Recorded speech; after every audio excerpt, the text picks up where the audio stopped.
My name is Dale Haglund. I'm the landowner here at the Solar Garden in rural Bruton, Minnesota. One of my hesitations was to be losing 10 or 15 acres of land. However, it was 10 or 15 acres worth of headache as well. So it's just kind of a win-win situation.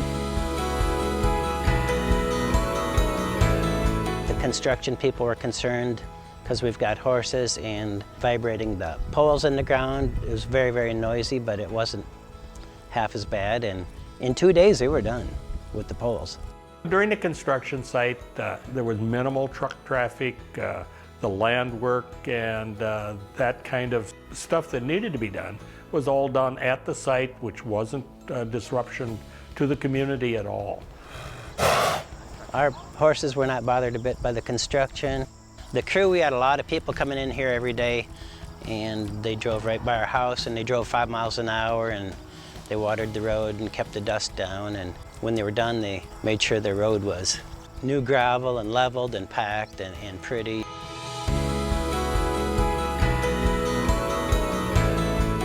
We heard to begin with that there was going to be glare, but there is no glare. The solar panels attract the sun, they don't reflect it.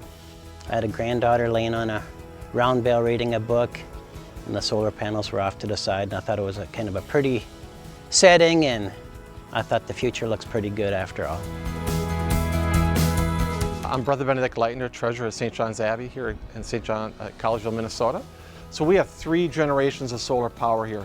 2009 was the first installation, and those are the tracking ones where they basically start with the sun in the east and then noon and then in the west. And then in 2014, we added a little bit more solar in that same footprint, and those are fixed panels.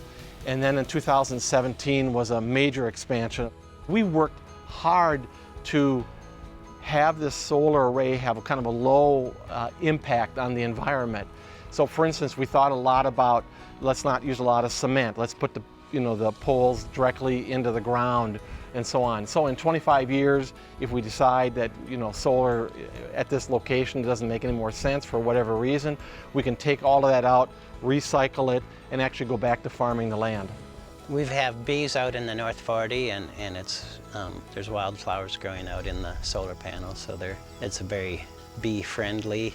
Students today want something that kind of matters environmentally. They expect that of their college and their college experience and so on. And so this is really a good way to do that.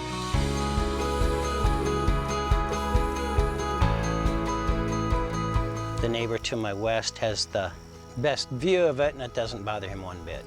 So one of the things we tried to do when we put it in 2009 and 14 is really work with our neighbors. We have one neighbor who's fairly close to the solar array, and assure them that it doesn't make noise. It's a good neighbor. It really has low impact on them. One of the pieces here at St. John's is that it's a large area of land, and the north face of that kind of faces some of our neighbors to the north. And so we're putting in what we call a wild orchard. So basically planting trees and plants that are edible. So I mean, it's been a very positive experience for us.